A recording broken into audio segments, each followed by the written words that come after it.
Alrighty, hello guys, and welcome to the Another Wrestling Universe as we're going to take a look at this past weekend's WWE Fastlane for 2019.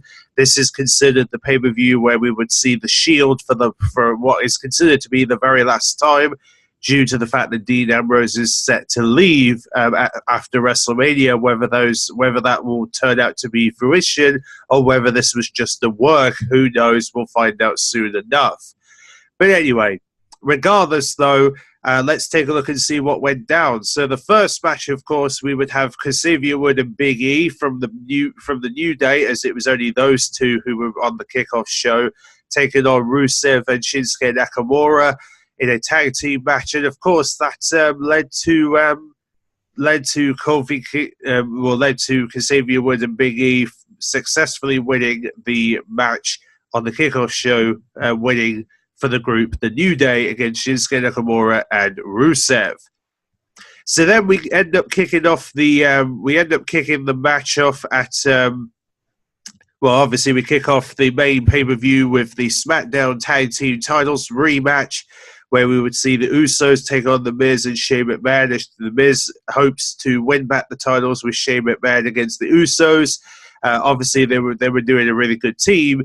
Obviously Miz got caught by a he got caught by a sort of a roll up by the Usos, and then that led to them retaining the titles.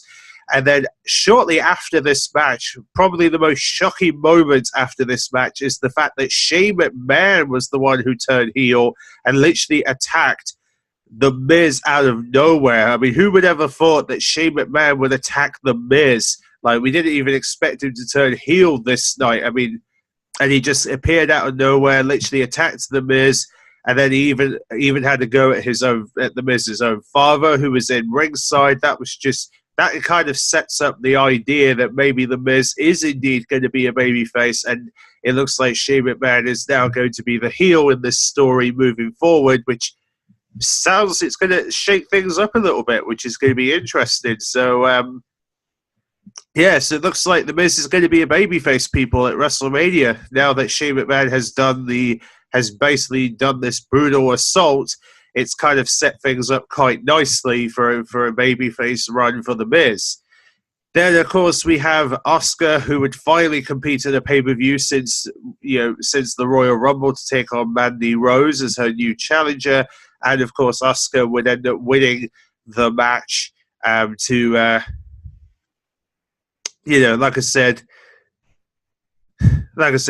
up retaining the SmackDown Women's Championship, and Mandy Rose unable to capture the title at Fastlane.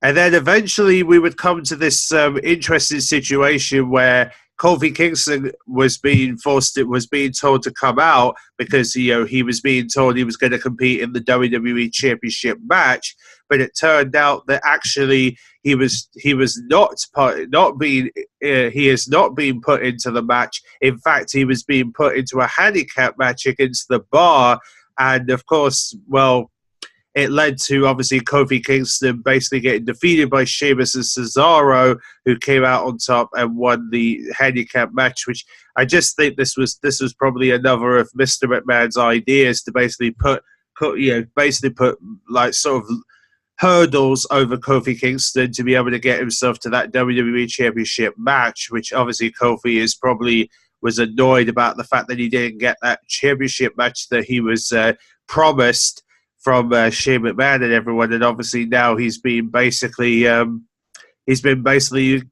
to be beaten up by The Bar instead. And then, of course, we would come to the Raw Tag Team Championship match, where we would have the Rival taking on Aleister Black and Ricochet, who make their pay-per-view debuts from NXT. And also you got Bobby Roode and Chad Gable hoping to win back their Raw Tag titles. But obviously the Revival were able to defeat both teams to remain the Raw Tag Champions as they head to WrestleMania and bringing the Raw Tag titles with them. But it was nice to see Ricochet and Aleister Black having a great performance, even though Aleister Black and Ricochet came very, very close to winning the Raw Tag Team Championships, which is kind of saying something, isn't it? The fact that Ricochet and Aleister Black are looking very strong as Raw Tag Champions. And then, of course, we would end up having a fatal four-way match for the United States title, where the new champion Samoa Joe, who won the title a few days ago on SmackDown last week, would take on R-Truth, Rey Mysterio, and Andrade.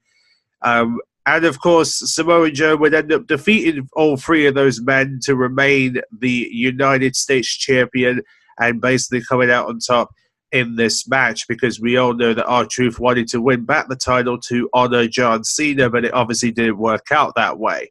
So, yeah. Anyways, though,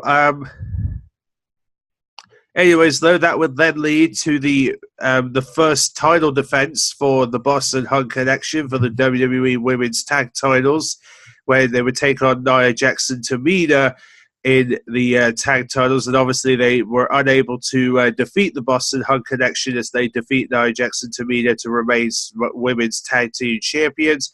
However, though, they would end up brawling with Beth Phoenix and Natalya after the match, which may suggest that Nia Jax and Tamina could be facing Beth Phoenix and Natalya at WrestleMania. So it may suggest that this could be what we might expect at this year's Mania. However, though, this would then lead to the WWE Championship match now becoming a triple threat match, as Mustafa Ali would finally get his opportunity at the WWE Championship. He was meant to have at Elimination Chamber to join Kevin Owens into the match, but obviously Daniel Bryan still came out on top in a triple threat match, and of course Daniel Bryan beats Kevin Owens and Mustafa Ali at Fastlane. So, yeah, not really going too well for them, to say for the least. And then eventually this would then lead to the match between Becky Lynch and Charlotte, where Becky Lynch was hoping to win to get basically winning. Well, she had to win in order for her to get herself into the Raw Women's title main event match, which she rightfully earned from the Royal Rumble, and she was able to win the match by DQ as Charlotte Flair basically attacks her with a steel chair and stuff, and that led to Becky Lynch being inserted into the Raw Women's title match, which will now be a triple threat at WrestleMania, and this will probably most likely be the main event match of WrestleMania this year. And then, of course, we have a moment where Randy Orton would attack Eliza during his concert to make an impact, and then all of a sudden AJ Styles shows up and attacks Randy Orton, which may very well set up the match between AJ Styles and Randy Orton at WrestleMania, as these two are set to go head-to-head. They've never met one in a pay-per-view before, so it's looking very likely that this is probably what we're going to be seeing at this year's WrestleMania.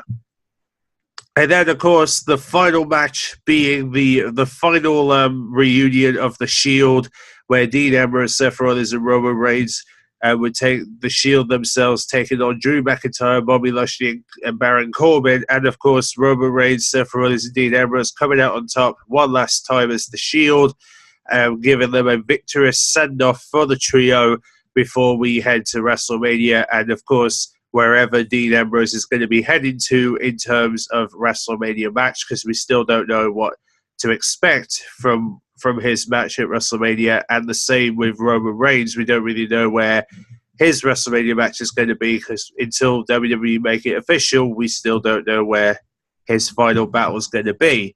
But yeah, like I said, this may have set it up a couple of interesting scenarios for WrestleMania, essentially. The fact that Kofi Kingston still not getting the WWE title match could very well lead to him and Daniel Bryan finally meeting one-on-one at WrestleMania, and some others. And also, it'll be interesting to see where Kevin Owens ends up being after this match. Who knows? But I can't wait.